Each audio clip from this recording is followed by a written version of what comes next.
Hey, what's going on, gamers? We're doing a little bit of a casual podcast, no topic for today. We're just gonna, shoot the shit. But today's a very special day, actually, because we have our first guest of the show, of this entire, and it's none other than Nicholas Thompson. Say hi, Nick. Bing bang. Yeah, that's I'm Nick. Hey. What's up, Nick? Nick is probably gonna do the graphic for whatever podcast is gonna be, yeah, or whatever name we settle on. You're probably gonna do the graphic or just our profile. Mm-hmm. Might want to get a banner too. Yeah, get you some bills to hand out to the people.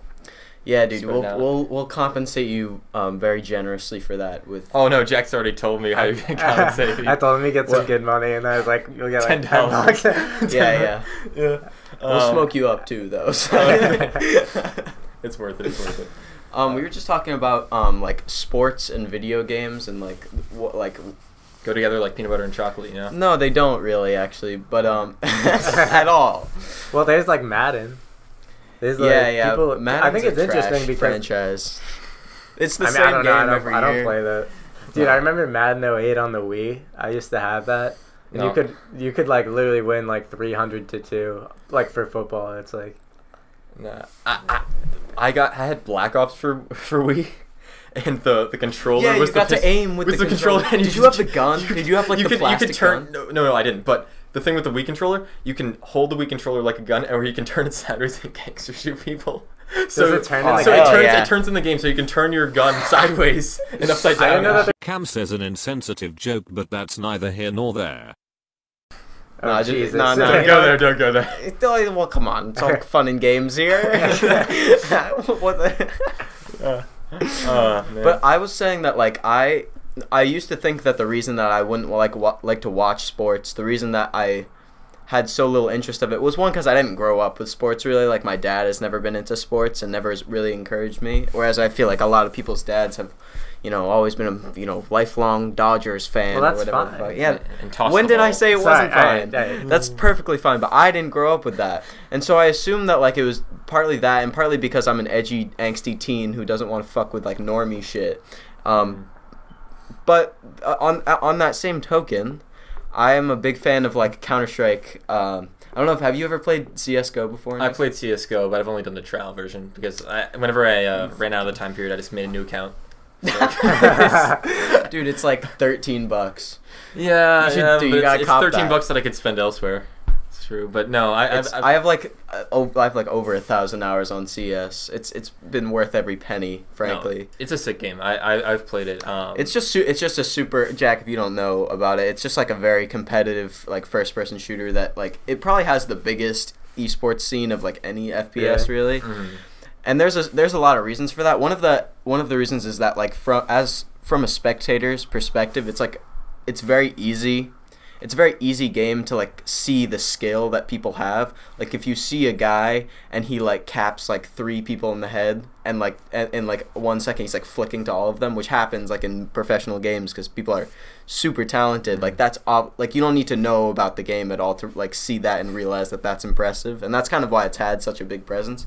But even then, I'm not even a big fan of watching competitive esports, which is slowly becoming a much bigger phenomenon. Yeah, that's crazy. Do you ever think? I always think there's so many phenomenons, or isn't it phenomena plural? But it's I think it's phenomena. Oh yeah. Fuck it. But in our society where it's you just think about how anyone who lived in 1850 would see that, and they would have no you couldn't even explain it to them. A phone, the modern iPhone, you'd have to explain to them a calculator, which they wouldn't be able to understand. And then the internet.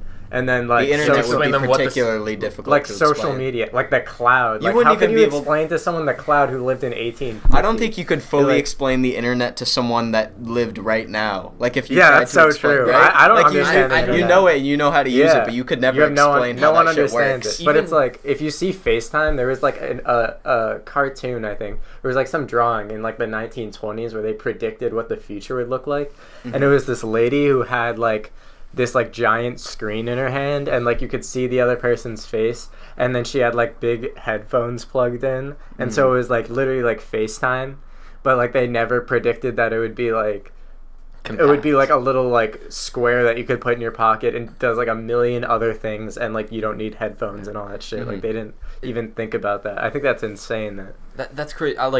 I always think that stuff, like when I can't, like when I don't think about it for long, I always think it's like, oh man, that's just magic, because even like phones and like wireless phones, I don't fully understand. Even like corded phones, you convert sound into literal just information, electricity. Yeah, that's crazy. It's not even the physical vibrations, which would make sense. Like, you know, a cannon string makes sense to me because it's just electricity. And how do we convert that into something else sound? Especially wireless phones where it's through the air.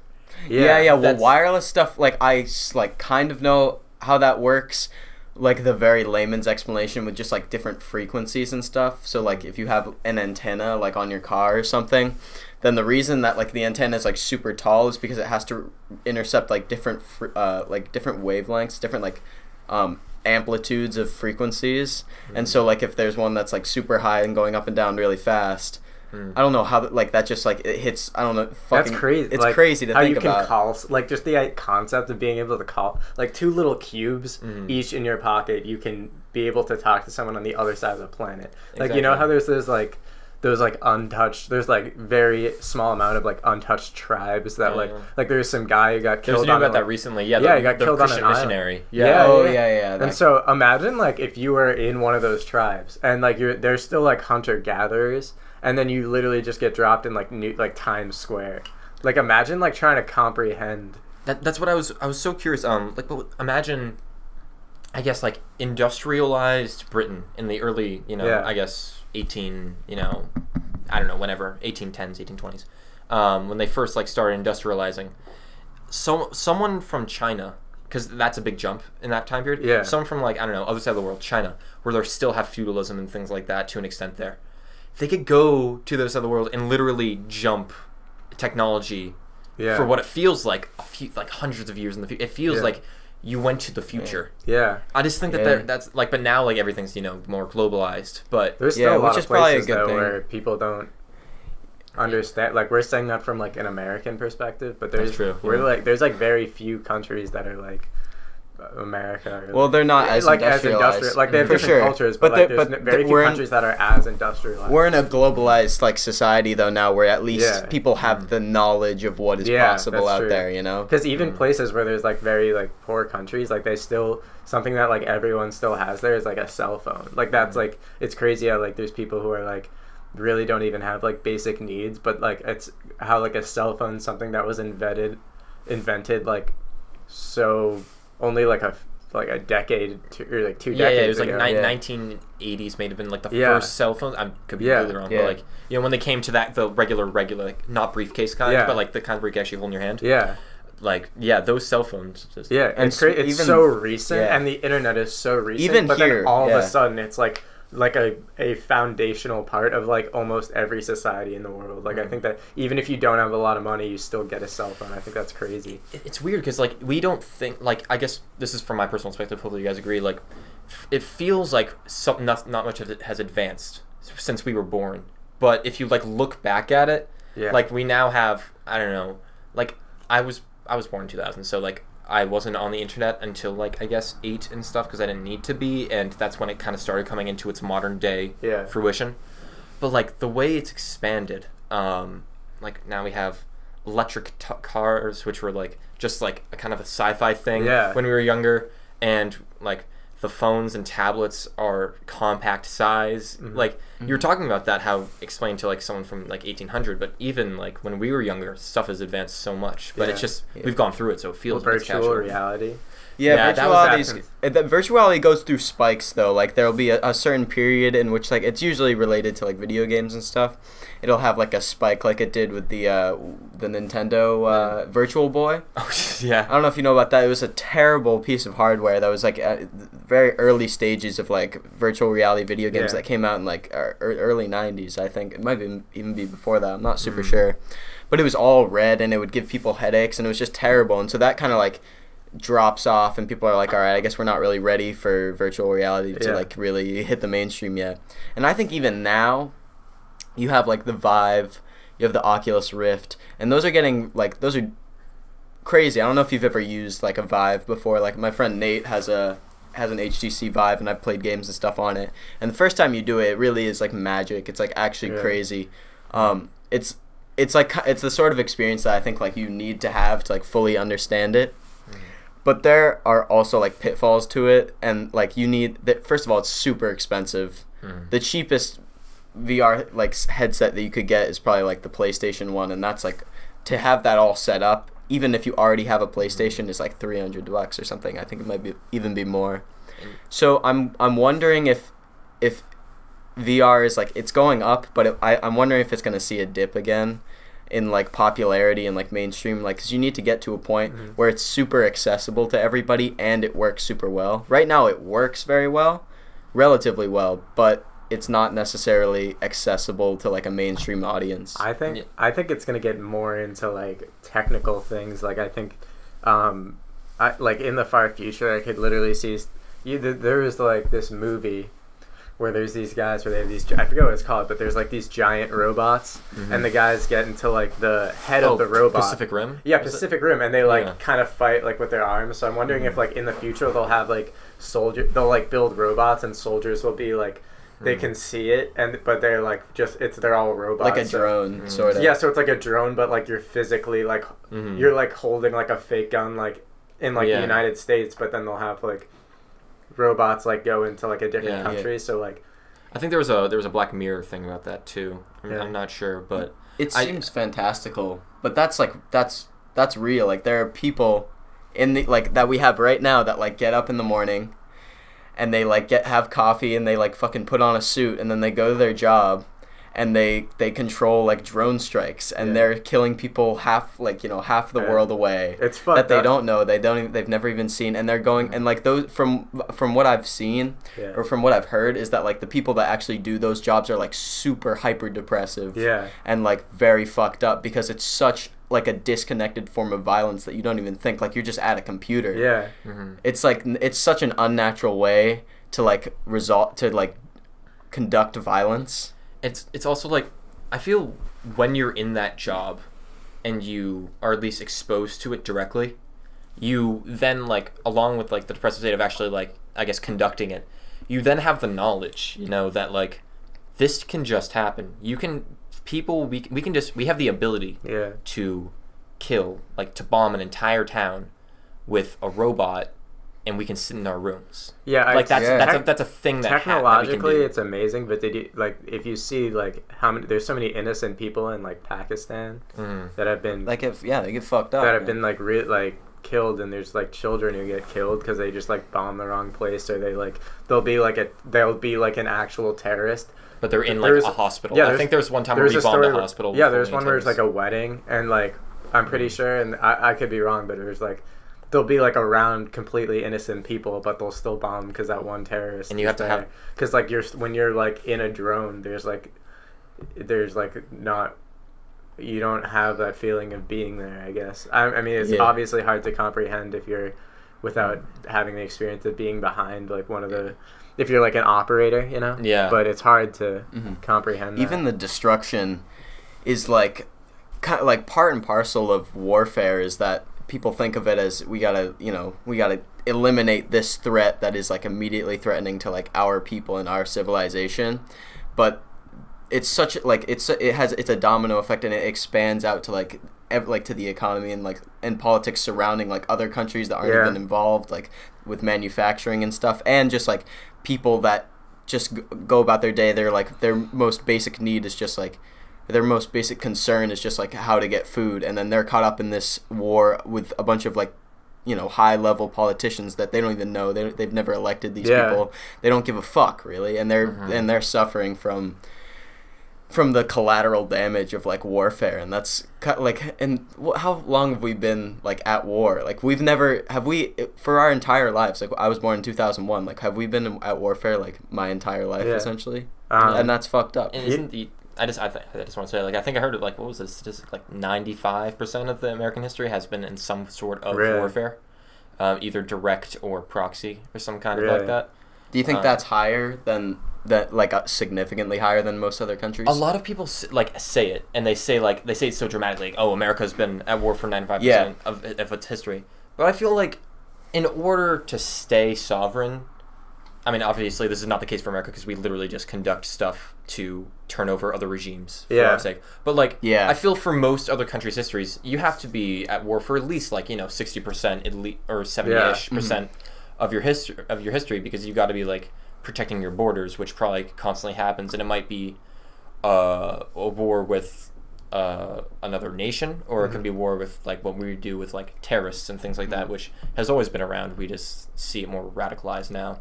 Or stronger. My uncle, he talks about this, which is a really interesting viewpoint because no one talks about this, but he says that, I'm not sure if he believes this, but he always talks about, or if he had the choice to make the decision, I don't know if he would decide this, but he always says that we should get rid of the draft, or no, we should reinstate the draft. Sorry, because if you when it with Iraq and stuff like that, when we decide to go into war, if the draft was there, he says that we probably wouldn't have gone in because we'd be thinking oh, that could be my son or my brother or something that goes into war. Yeah, that's why having a draft makes it puts the responsibility of the war on every person in the country. So you can't. So when these politicians go in and they say, all right, let's just, because the politicians are so, even though they tell everyone what to do, they're not in the battlefield, and most likely if you're a politician's son or daughter, you're not gonna be they're you heard in the Vietnam War, where I'm pretty sure politicians sons and daughters could get out of the draft, and it's just we if it I'm not sure if this is the right decision or not, but it's I think it's interesting because I think that we definitely go into less wars if every time we did it we'd be considering am I gonna go in, or is one of my loved ones gonna go into war? I mean, I understand I actually I always thought that's oh, that's such a BS thing, that why should they not go to war while the rest of us do, but I also understand the argument for it, where they're politicians, they need to have a correct state of mind right now. If they're worrying about their child's going to die, politicians going into politicians, they make sense that they don't go to work because they're working for a country directly. But if their children's being not having to go, I kind of understand that. I do to too, an extent, actually, because oh my god. My kid just died from an enemy strike. And let's say that was the president, for say. As the worst case scenario. President's child just died. He or she is not going to be in a correct state of mind to run the country.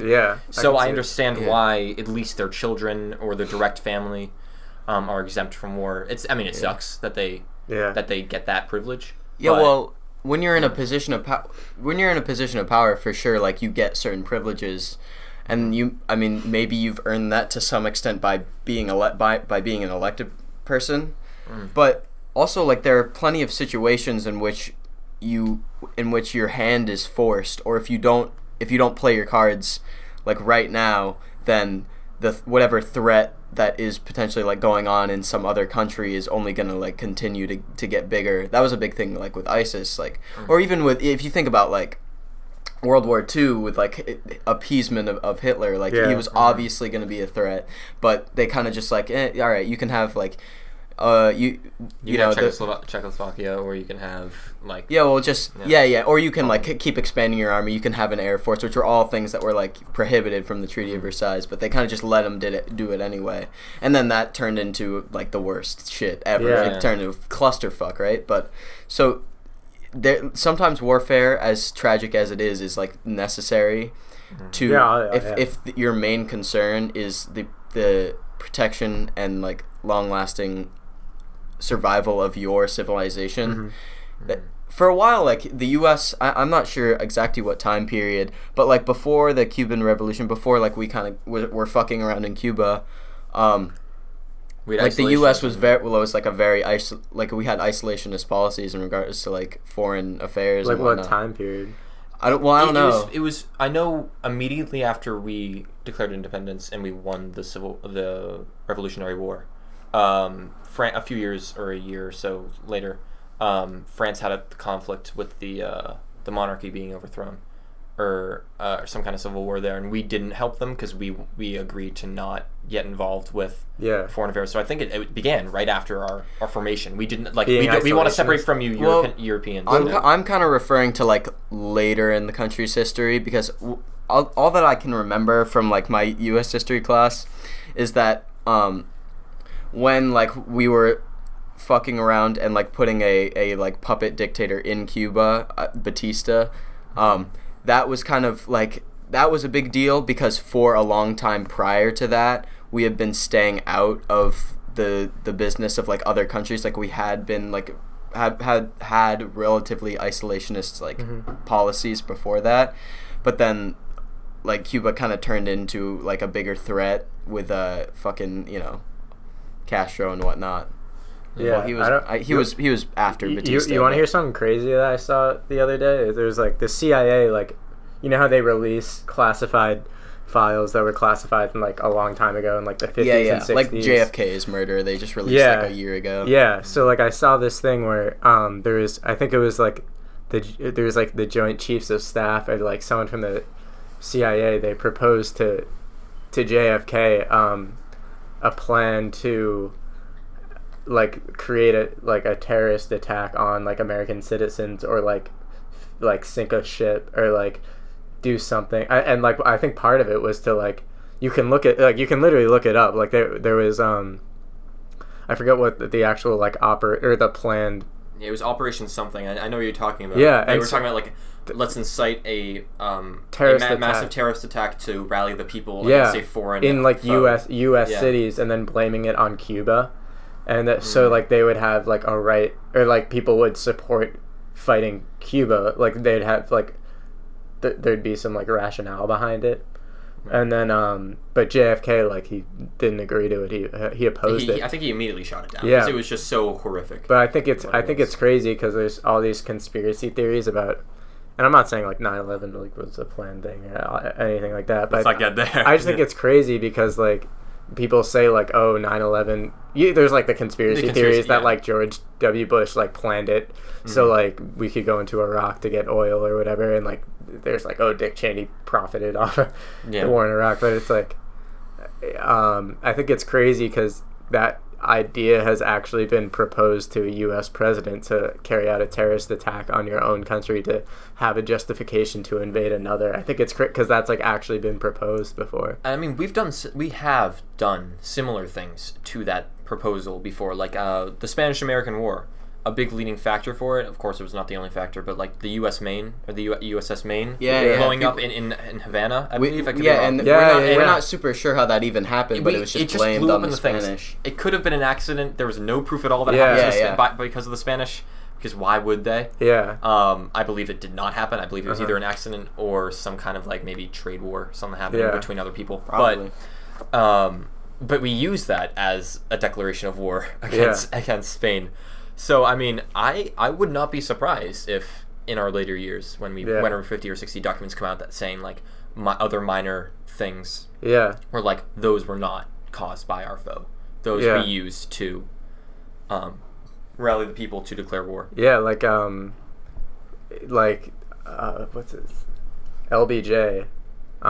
In, like, Vietnam, there's, like, that, you know, how there's, like, I forget, like the Tonkin or like Tonkin Declaration or something like that, or like the Gulf of Tonkin, where I forget what the actual place is called, but there was like a ship, like a U.S. ship in that Gulf, and then they said for justification to like go into so LBJ could get like almost like just any immediate approval without getting Congress's consent to go into Vietnam or use any type of warfare in Vietnam. I don't really know too much. I kind of forget it from U.S. history, but like that's the general basis of it. But they said that like I think like the Vietnamese or like someone like tried to attack a U.S. ship, but like they missed. Yeah. But like people on the ship said like they didn't hear anything. Like they said, oh yeah, there was stuff like that, and they said like that was in North Korea and South Korea. I know what you're talking about. Oh yeah, they had maybe it was the to incite the North Korean. Might have been actually after the war, and it might have been because the war never ended technically until a few years ago. Because people were allowed to do this for like little minor battles, which we don't learn about. But there was like other minor battles after the Korean War. But there was like an instance where we said that they fired a torpedo at us but it missed us, and so we fired torpedoes back at them and we shot them down. Either that or it might have been the opposite way around. I forget what it was, but God. I know what you're talking about. It just sounds like playground rivalries and like bullying and but like it's people like dying in there. Mr. UN, Yeah, they're North just Korea like, hit my shoulder. Exactly. That's like what we did. Yeah. So the U.S. we're fucking tattletales. That's really it. No, but on the topic of like releasing classified files, I know there's this thing. We have these color-coded operations where like what-if statements, and I think we released them like I don't want to say some in the last like 20-30 years it was, I believe, post Spanish American War or post World War I. We created these, I believe it was post World War I. We created these color-coded files like red, blue, green, purple, yellow, etc. For if certain situations for people, if our presumed allies were to attack us. And one of them was, I believe, Operation Red, which was, or codename, or Code Red, which was if the UK attacked us with its empire at the time, for some reason, if it wanted to take back, like, colony, the history. And it's just interesting because we had a whole tactic laid out of how we could combat the entire UK empire. Because our first and foremost, like, we thought, like, okay, the major challenge is going to be is Canada north of us, which was, I believe, still part of the UK empire until the 1940s or something like that. Well, no, it's still a... It's still part of the Commonwealth, but it's its own country now. But it used to be part of the empire. Yeah, but technically, like, the Queen of England, like, could theoretically, like, if there was some fuck shit going on in Canada that they didn't approve of, that she could actually have free reign to, like, go and... I mean, obviously they wouldn't. They have... She might have, like, some legislation to overturn their actual... Does she have any power? Like, not well, like, Prime Minister... Well, like, the UK, like, government would have free, like, the actual authority to do that, but they wouldn't really because, I mean, Canada's doing all right. Yeah, but I just want to say, like... we have a whole plan to invade Canada, and like, okay, first we go for Ottawa, the capital, and then Toronto and etc. like that, and get Quebec and stuff like that.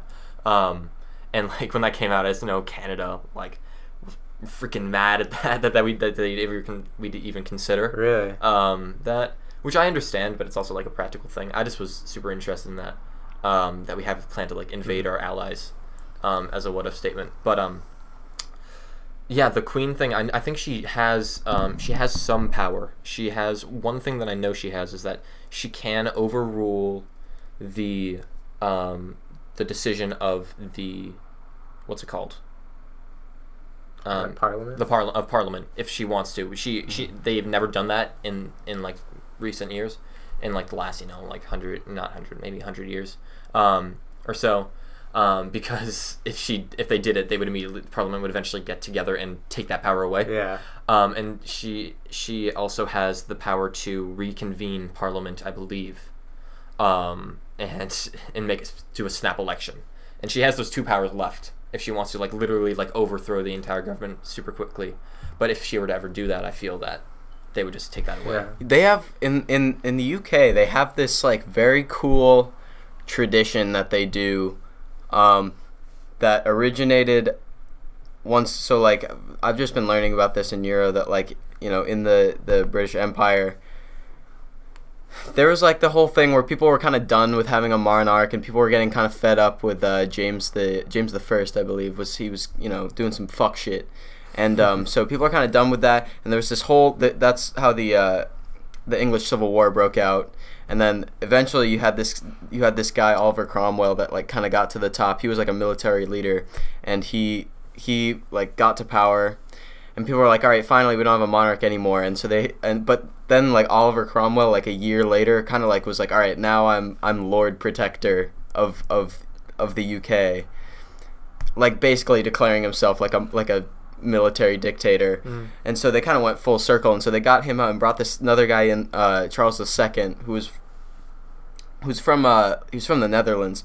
But since then they needed something, because the whole like beef was going on between like the monarchy and Parliament, because like the monarch obviously like was more concerned with like their own priorities than parliaments. They had like conflicting priorities. And so like to kind of resolve that, there's this symbolic thing that the monarchs of England have to do when they convene with Parliament, or when they meet with Parliament, is so they'll go to the building, to the Parliament building, and they have to, like, the actual king and queen have to go and knock on the door, and the person will open up the door and then slam it in their face, and then they have to go, and then they have to knock again, like more politely, and then they'll open it and let them in. And that's like a symbolic thing that like they are beholden to the Parliament. Like the monarch isn't there for, you know, like the people are there for the monarch. The monarch isn't there for the people. It's like this cool symbolic like gesture that they do. Yeah, I've heard of that, but I'm not even sure. Are they even allowed in the building? I thought there was a big rule like the monarchy is not allowed in the House of Commons. I don't know. I think it's like court. The queen addressed the British, or the. What was that in the House of Royals? Was it called? No. I just know that the Queen addressed British Parliament. No, it's not that, but yeah. But yeah, I've heard that. I know they there's one situation where they tried to break down the door, like that. The reason that ceremony is a thing, because it is an actual historical event that occurred, where the monarchist, I believe it was, I do not know the king, but one of the kings wanted to reconvene Parliament and like stop what they were doing. I think that was so James II. James II. Okay. Yeah. All right, hold on. This is kind of a 180, but Nick, you were talking about like different codes, different like procedures for any like catastrophic event, and I don't know if you guys are aware of this, but have you noticed like in our high school, like every room has this folder, this like red folder that has and so there's it's like on the wall. There's this little like folder that has this book in it. And in the book are all the procedures for like should like some sort of catastrophic event happen, like in the school. There's like procedures for like what to do with the kids and whatnot. And there's an unnamed affiliate of mine. One day, like after school, like curiosity got the best of him, and he actually like got it and read some of the stuff in it because the teacher wasn't around. And there's stuff about like there's like if a kid commits suicide like in school, like what we're supposed to do about that, or if like obviously like school shootings and stuff. But there's crazy shit about like hurricanes and like typhoons that would like never happen and shit here. But all those like it's crazy to think that something like that we have that's so unlikely, and yet we prepare for it like just in case it happens. And like imagining if a situation like that did occur that was like so catastrophic and like traumatizing, that like how do you think people would actually respond to that if that were to actually happen in our school? Like if they would respond according to like what's in the book? Yeah, or if they would just like, or if it would just turn into chaos. Yeah. Well, you know how we had the lockdown a few weeks ago, and so they like had like this certain, there's like two different commands, or one says you lock and you keep teaching, and one means that you lock and you barricade the door. Yeah. And apparently, like our principal, when he went on the loudspeaker, he like mixed both of the commands up, so teachers didn't know what to do. So some teachers barricaded. Did you really? Yeah. So I didn't know that. It's like lock in place and lock and hide or something like that. Yeah. And I was in advice side, we kept hide? No, we kept teaching. Yeah, my class kept teaching. But there was some where like teachers like barricaded the door and they just hid because I forget what it was, but I think he like mixed. Was that Mr. Swanson's fault or the teacher's fault? It was Mr. He apologized. He really? But I didn't know that. Just because it was confusing because teachers didn't know which one it was. And so lock in place where you keep teaching is obviously like if it's less serious or if it's just like a bomb threat compared to like if it's just a bomb threat. Well, that's where we are in society now. Yeah. And so if it's like an active school shooter, then it's the other one where you barricade. Yeah, well, a bomb threat is not. There's no like solid evidence. Yeah. So I guess that's kind of why. True. So and it's you like, kind of want to get people out. You don't want to barricade them in a room. You want to freak people out. But something I learned, they have like, that's the problem with like our school when it comes to that, is just like information wise of like knowing what to do was the thing. Because I know I learned afterwards, like the day after the lockdown, they used to tell us like, I specifically remember them telling us like, okay, if you like hear a lockdown is happening, go into the nearest teacher's room. Yeah. You can. But then after this occurred, I heard from my teachers that they were told to not open the door for any student. Really? I'm not sure if that's a new thing and they just hadn't updated it to the kids. Yeah. But that means, like, if it was a real shooter, you just got a kid to walk out in the hallway and is locked out from every door now. Yeah. Except for a bathroom. That would be a fucking So nightmare. that is like if you- you're outside, you're Yeah. imagine that would be free. Like you're screwed. You hope you knock. You're on the knocking. right teacher's You're also slamming on the door so you can get someone to open the thing up. I'd like So now jump- you have your sound coming to you. Yeah. You are in the open, and you have to walk back to the bathroom and that's another whole like length. Yeah. And that's the thing I don't know I'm if annoyed that's with the is right- that we need that clarity of information for that. Yeah, well, I mean, I can understand why they made that policy, but that's messed up because if you're in the hall, you're screwed. So I don't know. If That, you- it's definitely a tough decision, but alternatively, if you're colluding with someone else, then you could use that to get into a classroom full of kids. So you know? I see where they're coming understand why, from. yeah, but I that's understand scary. why, but it's still fucked. Because imagine if you're in the hallway and you hear gunshots, but Yeah, of and course. then all the doors are locked and you're just running and you're just in this dead end hallway just banging on doors. Are the outdoor doors locked? I'd though? probably- Do you have the I'd- ability to walk out of the school? Yeah, If hope I I heard do. gunshots and I was out in the hallway and I was just fucked, I'd probably I'd try to talk it out with the guy. I'd be like, all right, listen, dude. That guy's not going to talk it out to you. No, yeah. No, there was. You I'm heard, joking. You heard with the Columbine shooting where there was kids. Yeah, who did yeah. that, where there was a kid, who I don't. He didn't really know that like Dylan and Eric, like the kids who shot up the school. Mhm. But I heard like this guy was talking about it, and he was in the library of the Columbine like school during the shooting, and then he was hiding under this desk. I'm pretty sure. Where there's only one way to like look into it, and the guy came around with the gun, like he thought he was hiding, and then the guy, imagine like the guy with the gun, you're like hiding under like a desk with like a wall, and they literally come in and they just find you. Imagine like your head, you're like just shocked, you're like, okay, I'm fucked, like I'm about to get shot. And the guy like looked at him with the gun, and he just said to him like, look man, like I've never like been mean to you, or like anything like I've never done anything to you, like you and I both know that. And then so like either if it was Dylan or Eric, one of them, because they were both looking at the kid, one of them turned to the other and goes like, what do you think, should we shoot him? And the guy's like, no, leave him. Yeah. Imagine like you're That's there and fucking you're crazy. like, imagine being that kid where you're like, holy fuck, like I might get fucked, and like you're like just that one split second when he goes, what do you think, like should we shoot him? When he asked that to the other shooter, imagine you're that kid and it's like literally like half a second in between the answer. That must feel like, holy shit, like whatever he's about to say determines if I'm dead or not. Like this kid's decision. Yeah, you know about like him asking like the girl if she still believes in God and shit too. Do you ever hear was about that was Yeah. that the one with the That like, one's- extremists who shot up No, the no, school? this was Columbine. Oh, really? Yeah, it was like a girl that was like wounded on the ground, and he like, I think it was Dylan. He like went up to her and was like, because I don't know if he knew she was religious or whatever, and he was like, do you really believe in God? And she was like, yeah. And he was like, how could you? And then he like fucking killed her. Like that's just That's horrible. and also like I don't know, there's like published works of like you can read like their whole manifesto of talking about like why they did it, and Did it's you, just did you find the videotapes? They have a manifesto. well they wrote about why they did it. Yeah. They made videotapes. I They saw have, that. I Yeah. haven't watched them. I've only seen screen caps. I do want to watch I've them. seen though, them 'cause in I hear like memes and shit. Honestly, They've made me. Oh my god. dude. There's no boundaries in memes. That's true. It has to be more funny than it is offensive to the rule of comedy. You know. Well, some people. But either way, Okay, our next podcast, we're talking about how in Generation Z, how in everyone thinks that memes, not in Generation Z, but just general society thinks that memes are just like this stupid thing, but to Generation Z, memes are like a foundational part of our culture, and like this really nihilistic and just seeing like the absolute boundary of how offensive and like this like shock humor, just seeing if you can say the most absurd thing. Yeah. Why we think there's definitely some interesting aspect to why that is. So we're gonna. We shouldn't talk about that. Yeah, we're gonna talk about that. I think we're gonna have next Nate on for that. Yeah. But yeah. Back to the tapes though. Like, I mean, you said you watched some of them, Jack. I remember seeing one of them a while ago, but Do I you couldn't know any really. details? No. No, I don't. I remember they're obsessed with Marilyn Manson.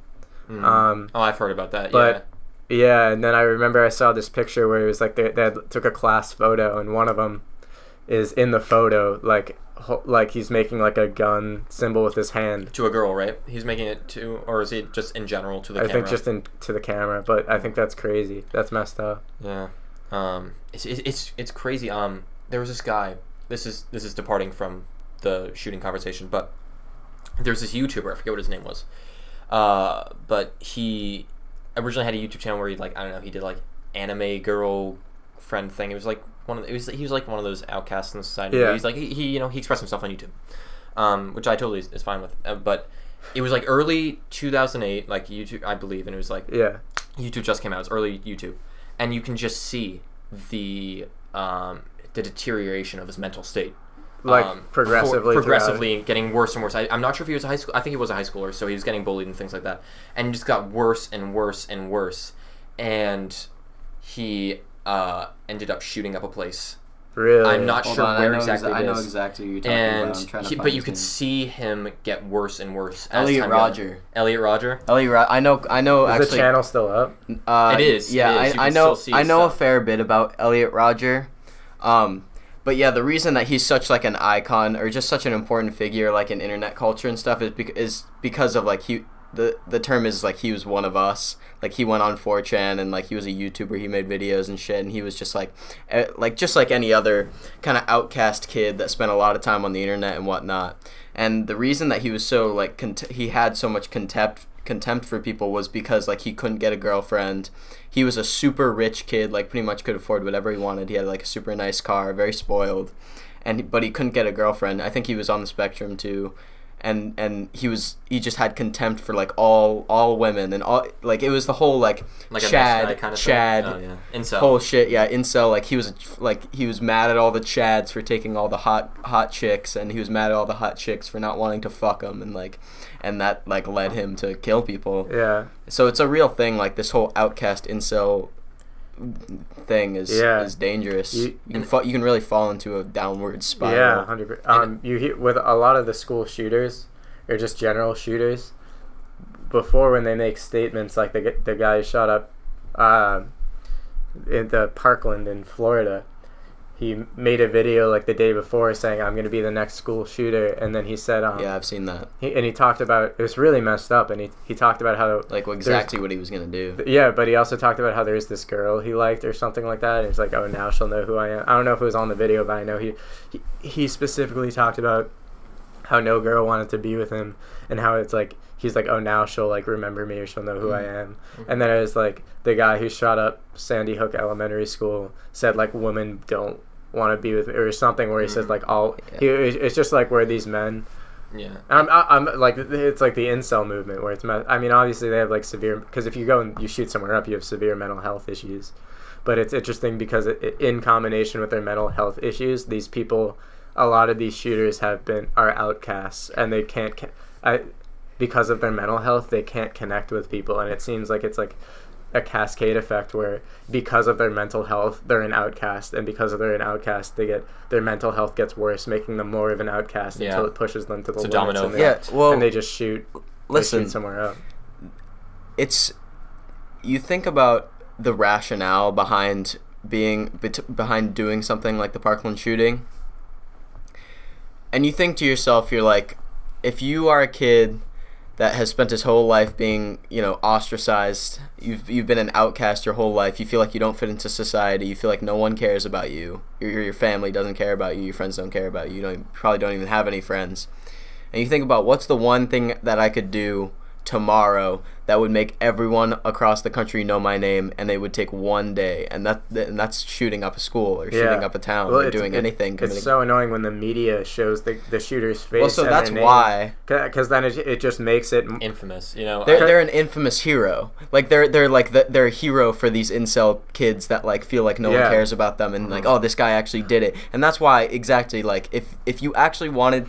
This is why I have so much contempt for the mainstream media, is because like it's partly they actually want to like there are good intentions in trying to like get the message out there, so that because people want to know what happened, but it's also a sensationalized news story too, and if you put the kid's name out there, you put his face out there, it's like that's exactly what they fucking want. Yeah, exactly. Yeah, like if he's captured, or if he dies and he's killed, there's no need for you to put that face out there. Yeah. If he's at large, it makes sense. Yeah, but they're always like eliminated, like, or captured at some. What was the thing with, like, you know, the Boston bombing? He was out there. Yeah, he was out there, People and that made sense. know. But I think also other news sources, because they wanted to get stories out there. You're talking about sensationalism. They put up people's faces. Like, I'm not sure if it was one or two dudes, but they put up at least one dude. I know that he was not the bomber. Jeez. And they put up the picture of this dude, and he said, "This guy's suspected to be the bomber." And then everyone. Do you know Sam Hyde? Are you familiar with Sam Hyde? Sam Hyde is kind of like the underground 4chan comedian of, like, I guess you say the right. I think he's the funniest guy, like, I know. I think he's honestly, like, my favorite comedian just because he's so funny. But 4chan kind of, like, they frequently, like, they see absurdity in, like, mainstream culture and do something so absurd as to, like, satirize it, really. Like, that's what 4chan is, really. It's a lot. It's, like, a lot of satire. And so there's this video that Sam Hyde made a while ago where he's at a shooting range and he's shooting a bunch of guns and he's kind of, like, joking around and whatnot. And 4chan, when I think it was the Virginia Tech shooter, I don't know, it might have been someone else, when he was, like, when that was going on and there was still some mystery surrounding it, like, someone sent a picture of Sam Hyde, like, shooting a gun at the shooting range and said, like, this is the guy, and they put it up, like, he was, like, and like, this guy, the same thing that you were saying, like, it was the exact same thing.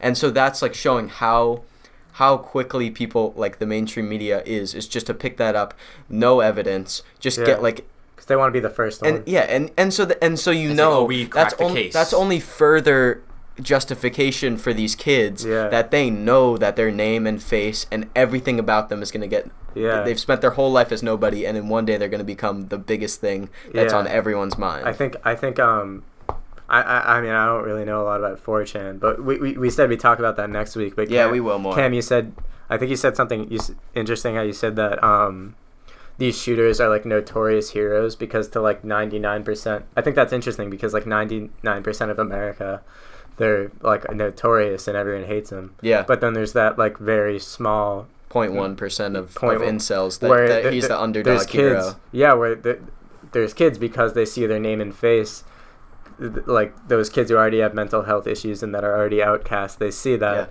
and then they go, okay, so no one knows who I am or cares about me. And someone they feel like left behind by society. Yeah, Nicholas Cruz. They're champions for those kids. Yeah, for those, like, really kids. And because the media see the media put those kids' faces and names everywhere. Yeah. So they go, holy shit, people will start. Not only can I get revenge against all the people who didn't care about me, but everyone will know who I am. So then they decide to, like, shoot up a school, and then the media just does the exact same thing because it's just lazy sensationalism right now in the mainstream media. Yeah, and that's partly because mainstream media is going down. Yeah, because there only used to be, like, 3 places, and now there's, like, endless amounts. So it's just such an antiquated method of like giving out information I really think the media with ads and almost not enforces, but it almost encourages. It facilitates, like, because every time that they put a shooter's name and face on TV, some kid somewhere who's felt like he's left behind or he's left out and also has mental health issues is gonna go get a gun, and that's why, like, just people happening. When that happens, and the first thing people think about is, like, all right, what can we do to prevent this? Like what like with the Columbine, it's like, why would these kids do that? Why would someone be driven to such madness? And it's like, they fucking wrote down why they did it. They weren't lying. They weren't, like, trying to... They weren't, like, misguided. They wrote down exactly why they were doing what they were doing. And if you actually wanted to solve that, then you'd look at why those things are occurring and why the method of killing a bunch of people was the way out of their, like, torment. Yeah, like... and so it's mental health, partly, for sure. Maybe gun safety and gun control may be a portion of it. I certainly don't think it's nearly as much of a portion as you know, like, the left would make it out to be. But it's certainly also the way that it is such a phenomenon in like, mainstream culture, that everyone, you know, mass shootings and mass shooters on everyone's mind. Everyone's scared about it, and everyone's, like, wondering when's the next one gonna happen. It's fucked up. Yeah. And I just wanted to circle back to the topic of, like, you know, like the heroes for the outcasts and things like that. Yeah. And we were talking about how 4chan and stuff like that sort of like affects the way that like the media takes these situations. I'm a Redditor. I am a Reddit articulated man. Pussy. I'm not a 4chan. No, I don't. I rarely go on 4chan. So. But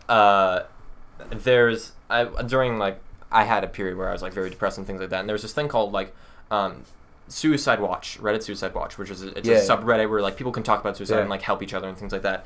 But to talk about that 0.1% of people who are like kind of like promoting this bad toxic behavior and looking up to these people, there's like every once in a while I just see these posts of like, today I'm gonna do it, I'm gonna kill myself, and like then the comment below is like, well, props to you, man, I'm glad you had the bravery. And things like that. And it's like, I understand they're depressed. I'm gonna guess that everyone who does the shootings and attacks like this is depressed to some extent. That's just part of their mental health. A lot of them kill themselves after. Exactly. But just like that toxic behavior, it spreads, and there's that 0.1% that just, I guess there has to be a group of people that kind of like they're promoting and supporting that, right? You know?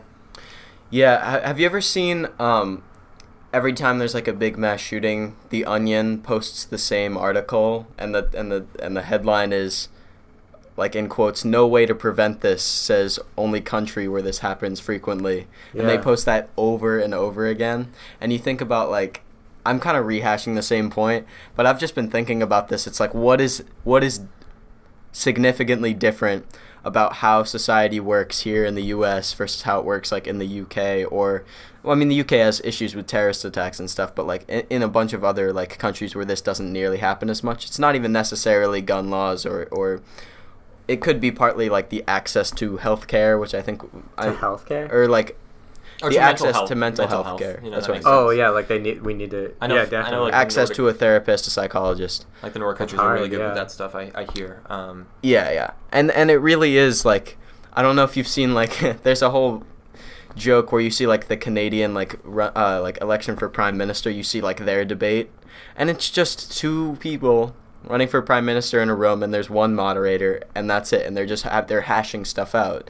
But then you see like what our debates are like, and it's shit slinging, and it's like it's like crazy commercialized. It's like a whole event. And there's like I will be the one who like God told me to run for president. No, that's like every like 12. God told like 12 Republicans to run for president every year, and then everyone stands up telling them God told them to run. It's like, I guess God wants 12 God's presidents. On the alt-right. I guess he's a Jets fan too, because every time a football player wins and they interview him, it's like they like want to thank God. It's like God sitting there in his Jets jersey, like covered in like a Doritos Locos taco, and he's like got a Four Loko. He's like, all right, fuck, they'll get the touchdown here. I'm a Jets fan. But I guess he's a fan of he's a fan of every football team. And he just God just sits on the couch watching football, jerking off. God would never jerk off. I'm doing my work. God can just he can just fucking just create a hoe right in front of him just out of thin air. He doesn't even need any of that. But that would be one of the 7 deadly sins. Any biddy, dude. No. He's chill. He's allowed to do. Do you remember when? Actually, I hate bringing up Trump because it's like Orange man bad. Because that's like the whole thing with the media where all of these like the liberal media like hates Trump. But then they always talk about him, and like that was one of the reasons. There's some basis to be annoyed and to be like concerned about where Trump is taking things, but it's way overdone. Listen, this is what I'm saying. Like, one, I'm not in any way supporting Trump, and I actually think a lot of the media sources that are called liberal media aren't media at all. They're just telling the reality, and then they're normal like news. They're just telling it as it is, and then there's like conservatives where like, oh, it's a liberal bias. It's like, no, that's reality. Like people call NPR like liberal media, or like, and it's just they say some pretty absurd stuff sometimes. This is what I'm talking about, is how there was one time where, or like, Donald Trump will go in like a rally, and then CNN just says like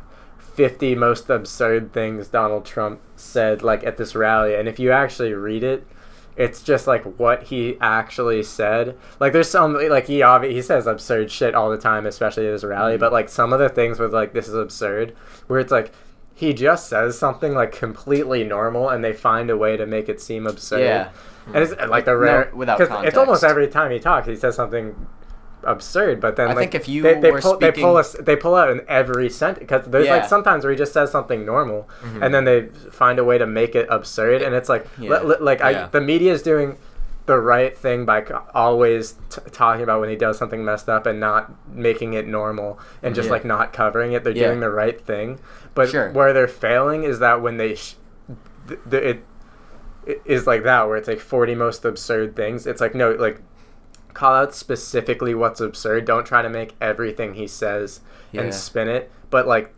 definitely like don't try to normalize Donald Trump either. You know what Trump is doing right, though, and I've mentioned this to you before, one of the best things that I think he's done for the political climate, despite making things more polarized than ever in some regards, is making people recognize that the news sources that feed them all their information aren't necessarily like the patron saints that they'd like them to be, and that's not new. I feel that's not. Yeah, it's not no, but of course it's not new. I'm not saying that that's new. I'm saying he's turning people's attention toward that. And I feel that's not because of him. I feel that's in spite of him, to an extent. Because I feel it's in spite. I mean, yeah, he has always brought up the term fake news, even though that is against him. Yeah, he's ruined that term, but you can't act like that's not a serious issue in on both sides of the spectrum. Yeah, both left and right. There's massive exaggeration, just bias, and exaggeration. Well, before Donald Trump was elected or even was campaigning, like there was a lot like. The thing is, it was mostly liberals who said Fox News was all lies, and then conservatives were saying CNN was all lies.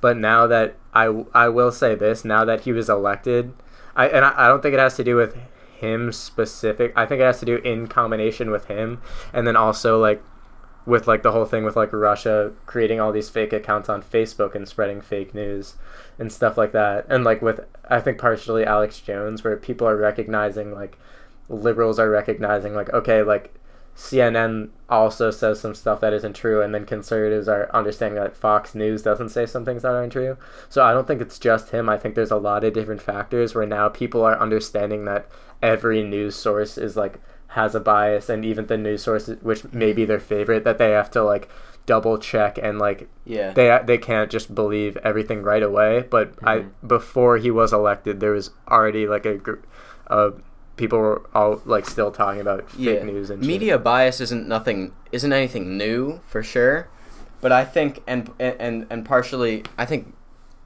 majorly because it's getting replaced by like the internet and news media outlets on the internet that are not beholden to like a corporation or anything. Philly D. No. Yeah, he used to be. He went through some. Well, we could talk about him, anyways. but it's gotten partially because the mainstream media is dying so much. The exaggeration. It's all being turned up like to 100. It's clickbait essentially. Yeah. Like you want as many people to see. If you're CNN and you're appealing to the lowest common denominator of people on the left, then you're gonna say things that catch eyes and shit, and you want people to like click on your shit, watch your channel or whatever, because you're fucking dying and you're not making any money, and so it's getting a lot worse. And we need to recognize that, and that's why I think it's good. Like I mean, Donald Trump has destroyed the actual like term fake news. He's bastardized it essentially by just saying like anyone he doesn't agree with, or any like news source that maybe is framing things in a certain way that he doesn't like is just fake news. But and he has that whole like Facebook feed where it's like, and this is the real news or something like that, where they have like his daughter, I believe, or something like that. Donald Trump. It's like it's a private thing. It's not a government thing, so it's fine. It's allowed. But he's like. They promote like, so these are all the good things about Trump that you did not hear this week from the fake news and things like that. Oh, like Sarah Huckabee Sanders. Oh my god, I feel horrible for Sarah Huckabee Sanders, because whenever you see her stand up and just have to take, because you kind of know that when you see her talking, there's also been like reports where her friends are saying where she's been considering leaving. Like being the White House press secretary must be the shittiest job ever. Especially now. Yeah, especially now because you have to find a way to just defend everything Trump says and does, which even people like Mike Pence can't even do. Like even with like the Hollywood access tapes and shit like that. Like people like no one could defend that, and it's just like. He's also just like a hot gun right now. I think the FBI has said things like, we did not tell him to say these things. Yeah. He's unfiltered, which can be good. I agree in certain things. It makes him more down to earth, which I can see as appeal. And that's, but he's also like, but he's just that for press secretary wise. That's got to be a nightmare. Having unfiltered. It's definitely great that we have a politician that says what he thinks. It's just that what he thinks isn't. That's why he got so much notoriety. Is because that's what everyone was saying. It's like Donald Trump isn't a politician. He's a working man. You know, bootstraps kind of guy. You know, guy even though he small times. I mean, and he didn't spend his entire life pursuing political power like a lot of these other politicians had, and that was his biggest appeal. And people almost didn't even care how much he was qualified for the position. It was just that people were sick of people had been so sick of people politicians and people that they choose to elect being so embroiled in like what they see as like just a muddy political scene with like a bunch of corruption and like just, you know, illegitimacy or just dishonesty. People wanted a way out. I think he was a great example of where our society is with just connecting what we've been talking about how the media is sensationalized. It was like a perfect storm because when he came on, just started saying the craziest shit in debates or in rallies. And everyone thought it was a joke first. But like obviously, if you're the media, you'd obviously cover what he's saying. He's a genius in that regard. With getting the media to report on him. To just talk about him all fucking day. I'm pretty sure he talked about that in his like his deal book. I forget what it's called, but The Art of the Deal, where he talked about how to manipulate the media. Like he knew how to do that, and whenever like he was he's definitely very smart on how to manipulate the media. But I think it's interesting because I think everything is so sensationalized in our society, where because our media is so sensationalized, he got a lot of free press coverage. And then also he's a president where he was known most as like the Celebrity Apprentice or something, or like where it's like he's a reality TV star who became the president, and it's because our society is so sensationalist, and it's like we're almost so just detached from reality, where every presidential election recently, even like when Trump wasn't there, it's literally a circus, and it's all about like it's a circus. It's literally like a TV, like every election, even the midterms, which makes is like him ironically a TV like the show. most qualified candidate for the modern circus. Presidential election. He's the perfect candidate for where he brings attention, and he gets people like to like pay attention to him, and he's something. It's reality TV where it's like holy shit, like it's like there's so many reality TV shows where it's people like guilty pleasure and shit like that, where it's like you just love the entertainment of it. And he's literally like he's like an entertainer as a president, and it's like it's interesting because even though it's not good for the country, like everyone wants something like the media, the president, everything has to be like so sensationalized. I can't argue with that. He's entertaining to watch. You know, it's very entertaining to see all the crazy shit. You know, if Trump got impeached or if he got fucking assassinated or anything, and Mike Pence stepped in, and Mike Pence, you know, didn't tweet anything absurd. He like never tweeted. When he went on, he would everyone, even the right would be pissed because they've been enjoying this fucking cartoon for the past 2 years, and they want more of that. Did you see Trump literally posted like a meme a few days ago of like he's like when are they gonna lock up all of like the enemies of like Trump's enemies or something like that? I forget what it was. Hillary. But it was like literally like a picture of like Obama and like Bob Mueller and like and like James Comey and like Hillary Clinton, all that because he's black. no, that's his rationale. Yeah, well, they're supporters who but like they one of the people behind the jail cell was Rod Rosenstein, who's literally Trump's deputy attorney general. Like he's literally like Jeff said, like Jeff's and like he would attack Jeff Sessions just because it's all about like it doesn't matter. Like Jeff Sessions was like a most like very like deep south like attorney general, but like it's interesting because even though he's like probably like the one of like Trump's earliest supporters and like probably more racist than Trump was, Trump still didn't like him just because he wasn't loyal to him. Like everything in the administration is if you support Trump no matter what, then he loves you. Like you can have liberal policies. It's a preschool. Yeah. It's if you're not my friend, if you don't share your snacks with me, it's then fuck you. It's literally the mafia. This reminds me, and people who've seen this will totally agree with what I'm saying. You guys ever watch Black Mirror, Waldo, the episode? It just reminds me so much of the episode where it's like, have you guys seen Waldo at all? Black Mirror is too scary. It's basically they get this. It's this voice actor who's like a comedian, and he like gets this CGI or not CGI, but like computer animated bear that you move with your hands with motion detectors and things like that for a comedy show. And as a comedy joke for the show, they asked him to like, hey, go on a fake campaign to like trash this other guy who's like we don't agree with. And he's like, sure. And as the show went on and on, people started loving Waldo more because he seemed down to earth. He was unfiltered and he was entertaining because he said all this crazy shit that people who had similar views felt like, oh, we just agree with this.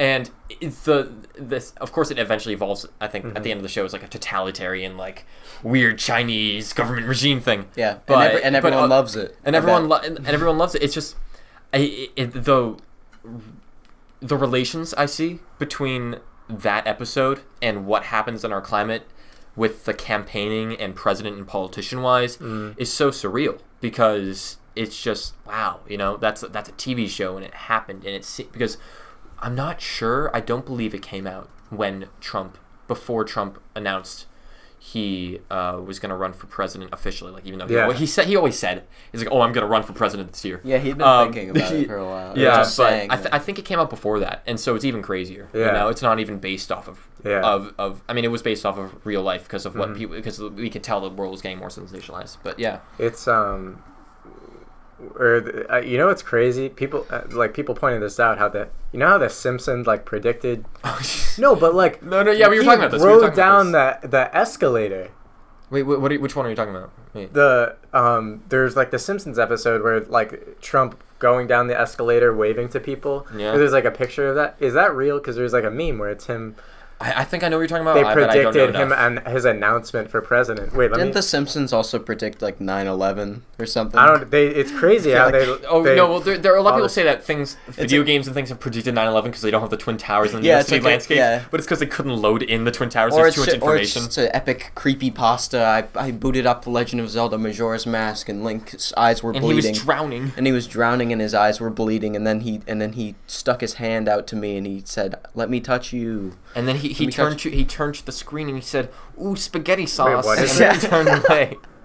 He turned to the screen and he said, then Shrek came out of the screen and he touched me in places I don't want to touch. 2020. Look at this picture. So when Trump announced he was running for president, he like went down on this escalator. And then that's the Simpsons episode. Well, what if he's just a huge fan of the Simpsons?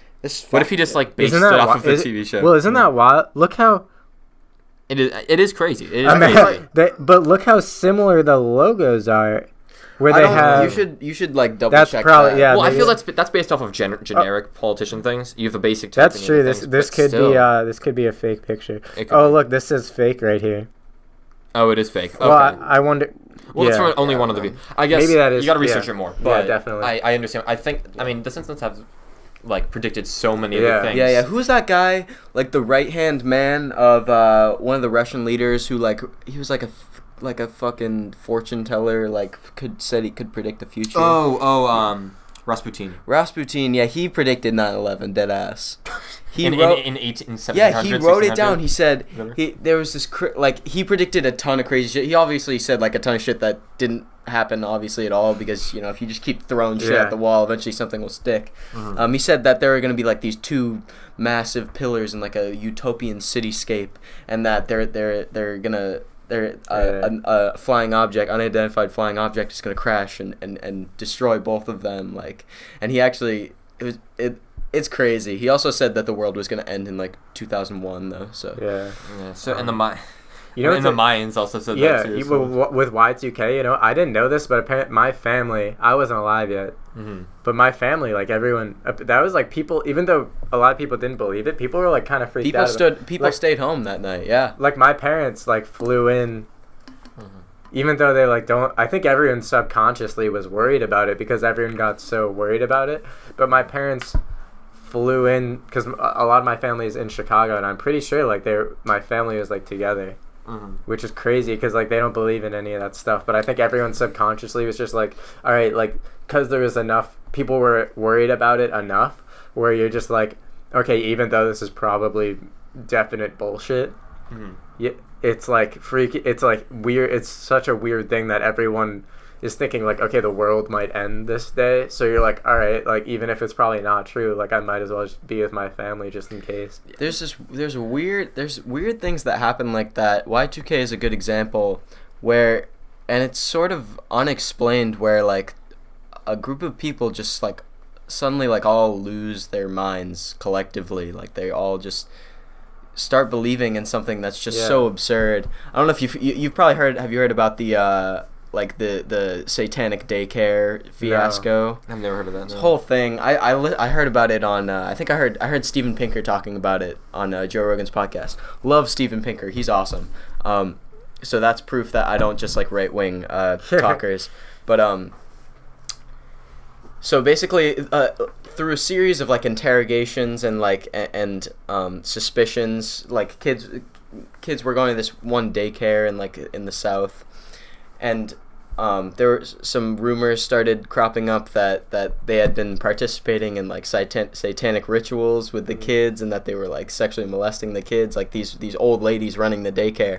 And so so the police got involved and started interrogating the kids and kind of like asking them like, did this happen? And they kind of like slowly started escalating up, and after a while the kids were like started admitting to like, yeah, she touched me there, and then like we did this, and like and the women that were running the daycare like went to jail and got like multiple life sentences, and it came out later they're like that, and they even admitted, like they confessed to having done like all these satanic rituals and stuff. And the reason that they found out that they were lying and that didn't even happen is because like they decided to like just come up with a piece of evidence and just ask them about like a horse. Like there was apparently like a horse and its like throat was slit, and they're like, yeah, that happened too, I'm sorry. And that, but like they had no like, that was just made up like out of thin air. And so these people got roped into this whole like fiasco and ended up confessing their lives away for something that they didn't even do. So why would they say, yeah, that happened? People tend to just lose their minds collectively, like for no discernible reason. You slowly ramp things up, and it happens. Like I would just watch a video today. There's this guy Sam O'Nella on YouTube. I don't know if you know. I know you're talking about. Did you watch? He released a video today actually. Oh, today. Yeah, it's about this. It's about like people kind of like I think it's called, I forget what the condition is called. There's like an acronym for it, but it's basically when just like everyone goes crazy for no real reason, like a whole group of people. Mob mentality? No, but there's like a medical term for it. You should watch that video. Sam O'Nella is great. He just makes like these short, funny, like slightly educational, videos. You would like him too, Jack. Really? Actually, he's really funny.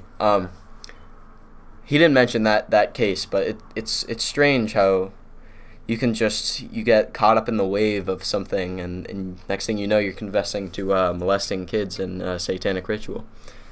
Could happen to any one of us. You never know. No, day to day. Yeah. There is. So just don't go near any kids.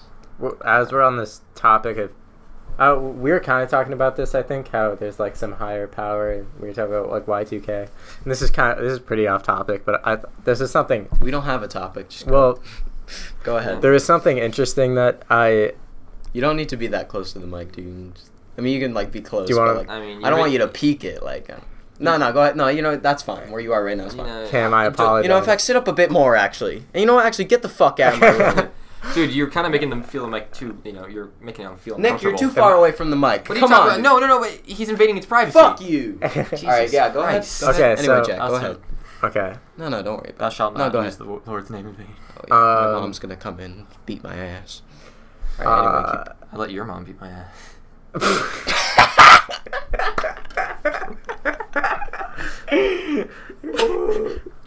So yeah. So on topic with that. No. Yeah, go back to what was Anyway, about that. the people going crazy. Yeah. thing. Oh well, it's pretty off topic with that. Actually, it has nothing to do with that. Oh, good to know. But then we'll move on to something else. No, go. Dude, Speak. fucking say it. Just say dude. we're gonna go. We don't care. I want to talk about whatever. Just go. How much? Is the... Yeah. How long have we been going for? We've been Yeah, going I'm for. I don't know. I bet whenever. Don't click anything, you cuck. It's almost. Ooh, it's been an hour 15. All right, well, that's let's pretty keep going. good. Yeah. No, let's what not did you have stop. to say? Okay. Yeah, no, whenever I'm like, I always like preface what I'm about to say on the podcast or something. But okay, so I saw this thing where it's like this theory that we're like in a simulation. I know exactly. Yeah. The logic of it, where it's like just statistically and like the probability that we are living in a simulation is like pretty high. Yeah, like you talked to me about this. It's most. Yeah, because like it's most likely that we I don't know. are. I think like I don't know. Is the at probability first I thought it was high? crazy because the first time I ever heard of the theory, it was Alex Jones, and so I'm like, really? okay, so it's Alex, and he like got into how Hillary yeah, Clinton is running, and I'm like, okay, so Hillary this, Clinton's running. yeah, the I'm like, this simulation. is like batshit crazy, Yeah. and like. It's just like false, and then I started. You kind of hear people who give like a more rational explanation of it, and the more I thought about it, the more I kind of now think that it's most likely that we're living in a simulation. Is it highly probable Yeah. or highly Well, possible? Should we Both. say what the So, theory yeah, is yeah, first so- of all? Do you want to say what it is? I know. No, Correct- Jack has told me before about yeah, this correct thing. me if Should we tell for correct me. Yeah, Yeah, you should explain. Correct it, me if I'm wrong, Nick. But so it's you have to have these like certain assumptions, which is one, as time moves constantly, and as it moves constantly, society will progress, and not when I mean progress, I don't mean get better. I mean it just things change, and usually for human history, we've been technologically improving. And then there's another one where you have to believe that the assumption that you can create a virtual reality. And like 40 years ago, this kind of ties both of them together. Like the only video game was like Pong, where it's like a few pixels and it moves back and forth. Very simple. 40 years later, we have artificial intelligence and very high tech virtual reality. And in maybe another 40 years, and it's probably going to be even crazier than last 40. It's exponential. Progress is exponential. It's and always so gonna... the difference between where we could create a simulation where you can't tell the difference between reality and the simulation. And so another assumption that you have to have is that human history has happened for a long time. Like humans have been around for a very long time. And only for a very short second of that, we've been in this modernized, industrialized world. And even shorter of that is where we have the technological world and like the internet. And so essentially the theory is that we know that humans can create virtual reality. We've already done that, and we know that we can improve so rapidly. And people just assuming on how we've been able to fly with planes and how we have all this crazy technology nowadays, that sometime, probably most likely in our lifetimes, we'll create a virtual reality where if you get in it, you won't be able to tell the difference between actual reality or not. I don't know if our lifetime is reasonable. If we to know, assume. Maybe like the end of our lifetime. Where we don't even understand consciousness right now. Yeah. So it's kind of like that's not. We're not talking about No, but like, not like you get. I'm saying that like there could be someone who is conscious. They're consciously and they know that they're in a virtual reality, and we could be but it's indiscernible. But we could be a part of that, or like just a simulation where maybe someone creates like a computer simulation, and it's not virtual reality, but where you could create simulations where you can't, in those simulations you can't, even if like there's a human who goes into it, if it's just a simulation and there's no, it's indiscernible from real life. If you're in it, so like we create video games and stuff, which the graphics are getting better, but we know that as society progresses, we could create a technology where the video games, the characters in them won't be able to. It's so real and it's all you know, where you won't be able to tell if you're in reality or not. And so if we know, just if humans, if we have another 1,000 years, even 1,000 years in the future, just how quickly we've progressed in 40 years, in 1,000 years we'll probably have be able to create a simulation which is completely indistinguishable from reality. I wonder if we'll even still be on Earth in 1,000 years. Very true.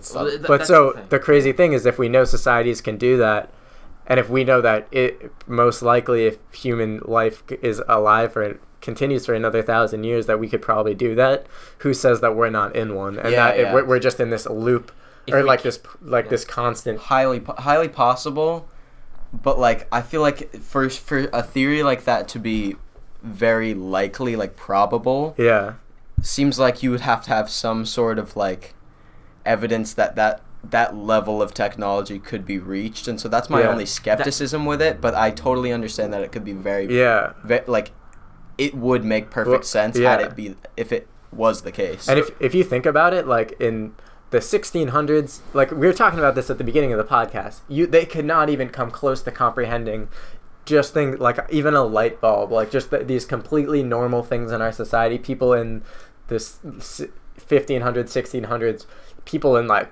100 AD could not even comprehend that stuff. So if like, it's just like, it's hard for us to be able to understand where technology will be in 1,000 years. And so if we know humans, if we're already like where we are right now, just from being like 40 years into the technological world, who says we can't do that? And if we know that humans could do that in the future, if they have a decent amount of time, then who says we're not in one of those simulations? And at first I was like, okay, that it was so crazy, where it took me a while to be like, that's just probably not true. But then it's like, wait a second, just the probability of that, because the probability that we're going to be able to do that in the future is high. So who says, if we know that we can do that, who says someone else didn't do that and we're actually just in it? Yeah, sure. And what you were talking about, Cam, is the main thing that this theory relies on is if technology has a peak or not. If we can if there is no peak to technology, it is more than probable that we are in a simulation, because it means that beings can create technology advanced enough to create conscious life, fake conscious life, and a reality that seems so real that like conscious life can't figure out that it's fake. But if the idea is, but if there is a peak technology and we can't pass it, like there's a great filter that we cannot pass, then it is probably not true, because that means that more than likely we won't be able to create something that advanced.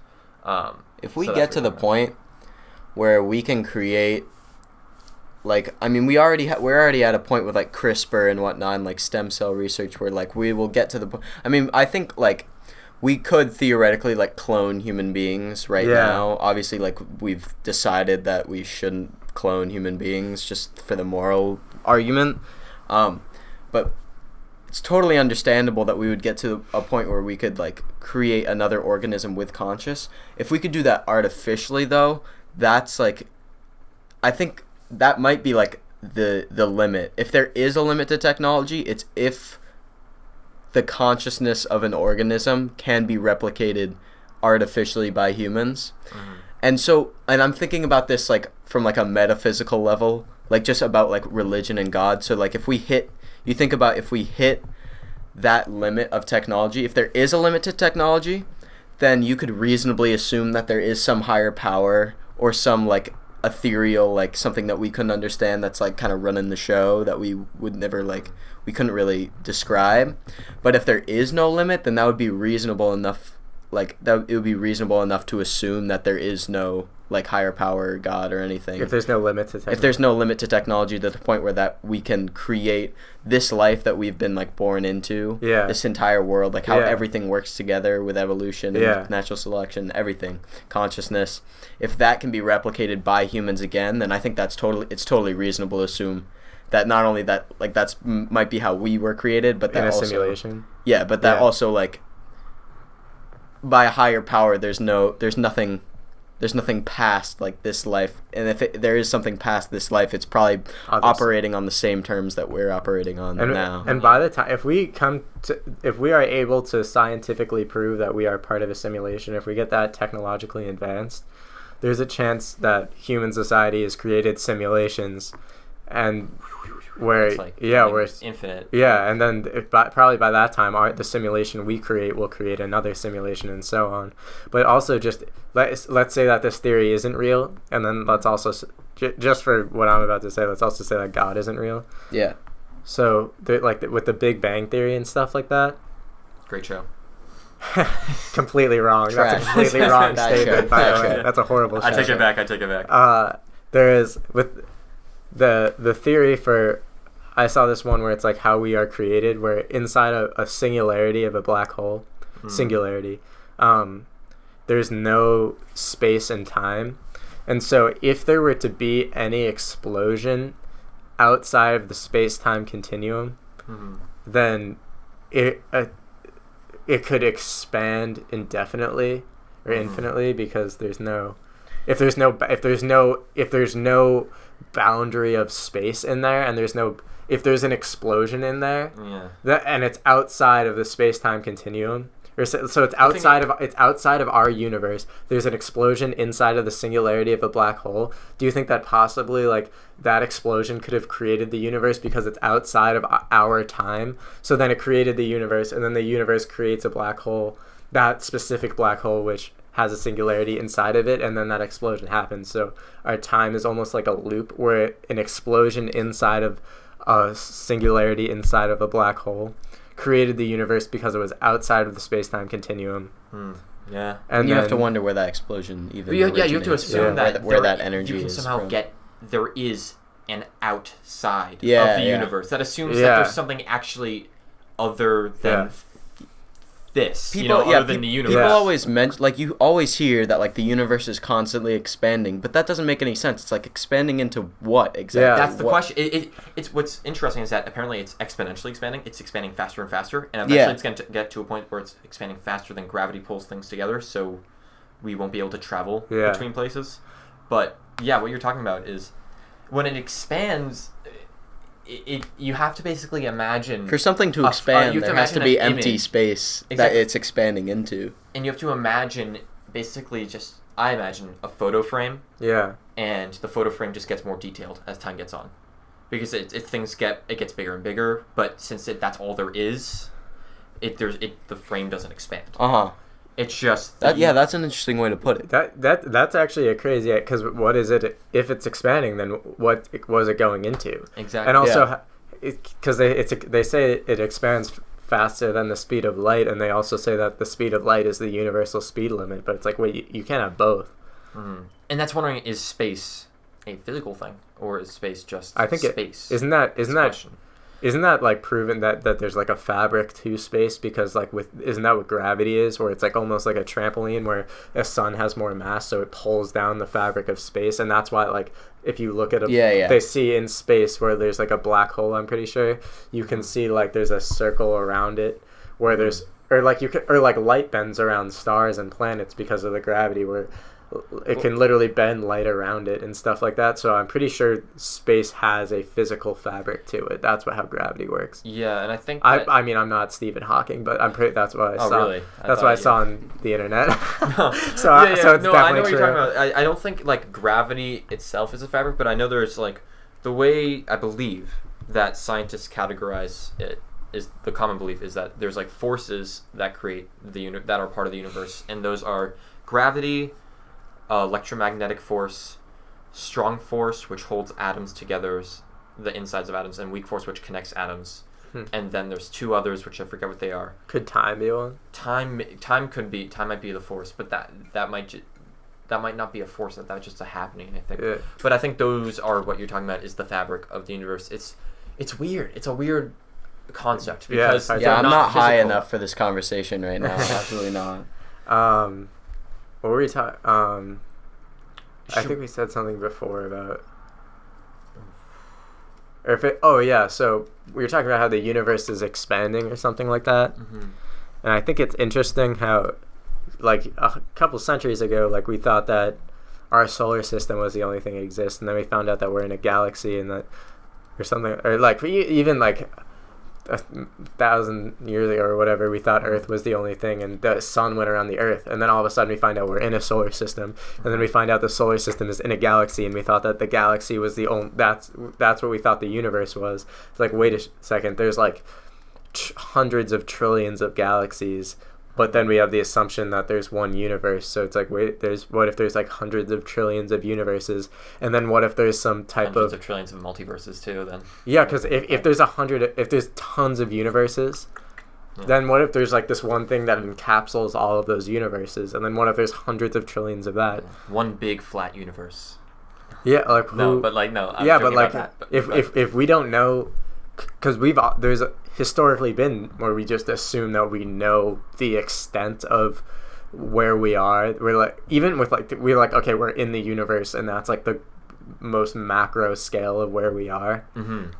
It's like, well, we've thought that the Earth and the atmosphere is everything that surrounds us. It's like we're in a snow globe almost, and it's like, and it's just like it keeps getting bigger and bigger. Who says that the universe, there aren't trillions of those, and that something encapsulates that, and so on. And the question is like, not the question is, but I believe scientists, the idea is that we just see the observable universe. I wonder if we'll ever like see beyond, like what we see now, which I think we will because the light's still reaching us. But apparently the true universe is theorized to be 70 times the observable universe, like the size of it.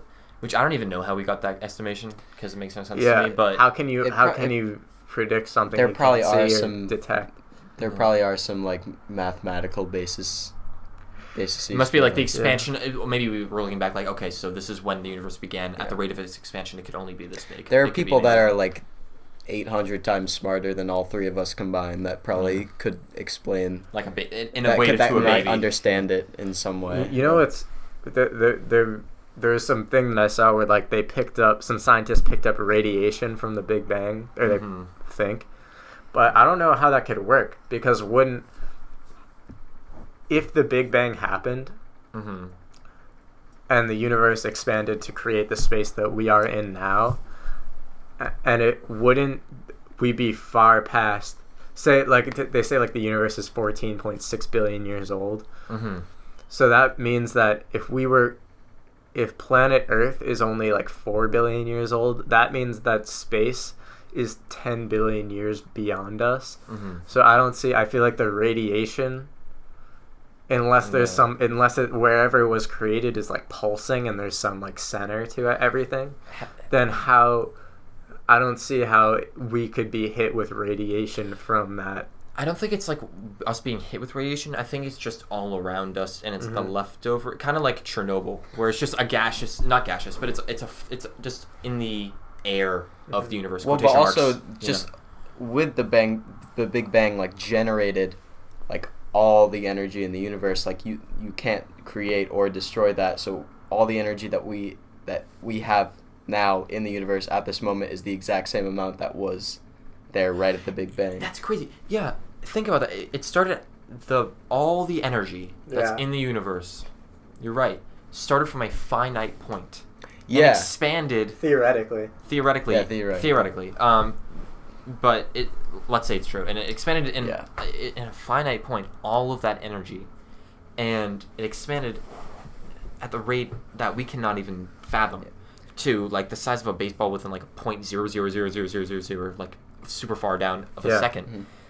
I'm just thinking, like, how did that get there? How did that... something. I know it's theoretical, but from what I know about, like, scientific studies and theories is that when something's established as a scientific theory, then it's, like, it's pretty much true, but there is some, like, small limiting factor from like, objectively defining it. Like, with the theory of evolution, like, pretty much we know that is, like, scientifically based and...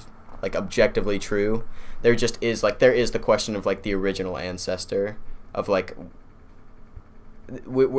that's how just like theories work. Like we think of a theory in like the colloquial sense as something that you're just kind of dreaming up. You don't have any actual basis for it. But a scientific theory is as close to true as you can get on a subject as like vast and complicated as like the Big Bang or evolution.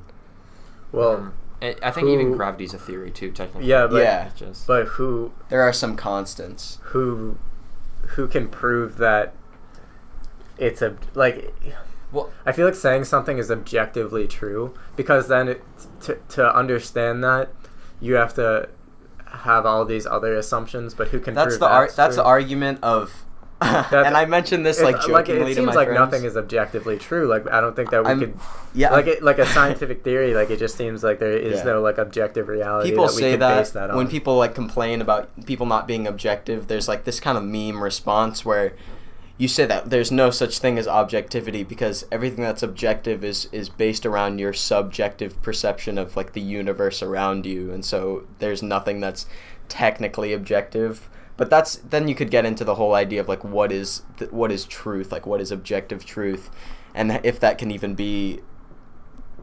I mean, you can prove it, but you can prove it to yourself, but you can't prove it on some like metaphysical level.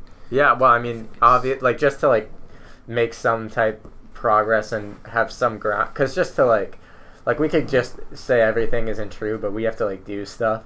So we obviously have to just have you have presuppositions about the universe. We have to have some, even if it isn't true, we just have to societally have just some truths that even if they aren't true, we just believe they are, just to like be a society. Because we have to assume. Yeah. Like, or we would just, if we spent our entire time wondering, we would just not function. Like, I think, and you guys talk about like proving and things like that, but I think like isn't the whole thing about the scientific community and method and stuff? It's like it's not even about proving. It's that these are all theories until they are disproven. Right? Well, that's what science is you're trying as hard as you can to disprove the assumptions that you have. And I think people should do that in like every aspect of their life, especially like with your own like arguments and in your beliefs and whatnot. Is like that's what like a proper. Like, if you wanted to, like, properly formulate your thoughts so that they were rock solid, you'd do everything that you possibly could to prove them wrong and then create... And that's why I think we should definitely... Unfortunately, we don't see enough of that. I think we should definitely have... And that's why I want to have people on the podcast that, like, would heavily disagree with us. So, like, maybe, Abby Fennelly, we might have her on. That would be cool, but... Yeah. Obviously, we wouldn't disagree on everything, but I'm sure there would be some points of contention. I mean, I'm much more... I think people have we shouldn't talk about her while she's not here, but it's not like we're not talking shit about her. Dude, I'm just saying, like, I don't think that I feel like we agree with her on most things. Yeah, I mean, we'll see if we can actually get her on. Yeah, she'd definitely be an interesting thing. I'd listen to her. Yeah. We have a lot. You got people lined up. We have a lot of ideas. Well, we don't have people lined up, but we've been talking. There's so many interesting people at our high school that I'd love to talk to. Yeah. All right. Okay, well, there's this one thing that I saw yesterday that if maybe this is like the last thing we can talk about last week. We should wrap it up soon. So my brain is kind of reaching. It's reaching its limits. Yeah. Okay. So I was reading. There was a political party in the early 1800s called in America called the Anti-Masonic Party, where they essentially they're almost like a one-issue voter party for a while, where their whole theory was being against Masonry or the Freemasons. The Freemasons. Oh wow! And so I wish I was a Freemason. This is it just sounds dope. You know Mr. Who's that 8th grade history teacher? 7th grade history teacher? Oh, McCulloch. Mr. McCulloch, he's a Freemason. He's a Freemason. That's like kind of bad. I don't know anything about the Freemasons. It just sounds kind of badass. A large line of my family is Freemasons. Dude, can you get me into the cult? I asked them all, like, what do you do? And they're like, well, I can't tell you. And they're like very no way, that's sick. Like they literally wouldn't tell. Like whenever I asked them, all they'd say is we do good deeds. And but I had there's like a large number of my family. Well, not like large, but there's like my grandfather is a Freemason. Like I think my great uncle and stuff, and then like I think my great grandfather as well. Like there's a decent amount of my family members that are Freemasons. But so in the early 1800s, there's this guy named William Morgan, who was a Freemason. Although some people question if he actually was, but it's believed to be that he was a Freemason, and then. But he said that he was going to publish a book revealing the Freemasons' secrets, and he was going to, he was threatening to like, he was out like very outspoken To out them? to like call out the secrets of the Freemasons, because there's a lot of the I think even George Washington, I'm pretty sure, but like a large number of the United States presidents were Freemasons at that time, and so I think there was a lot of. I think when he said he was going to call them out, he got like, first he got arrested on some like very trumped up charges, and I'm pretty sure he got released or something like that, and then they like rearrested him on like $2 because he like didn't pay like a $2 bar tab or something like that, and then or something like, but like he eventually just ended up disappearing, and then it turned out like a ton of people who were all Masons got convicted of killing him after he came out with saying that he was going to reveal like all the Mason secrets and stuff like that. So then all these people like got really mad about it, specifically in New York, and there was like literally presidential candidates, and I think there's the governor of like New York, or there's the governor of New Hampshire, Vermont or something, and then also the government of Pennsylvania in previous like a long time ago, of course, was a member of the anti-Masonic party. And so this whole party was founded after this guy, what's his name? Oh, like in his name? William Morgan, who was killed by Freemasons after saying he was going to come out by them. And then people, like everyone was going on a search for him. And I think in the late, or like a few years later, people said that they saw him like in Canada or something like that, and that his death was faked. And he like and he like is still alive. But then some people said that he was killed, and some people like, there was like a body that was found in a river, and people said it was him, but then some other lady like looked at the clothes and like identified that was actually her husband. It was a completely different guy who was killed.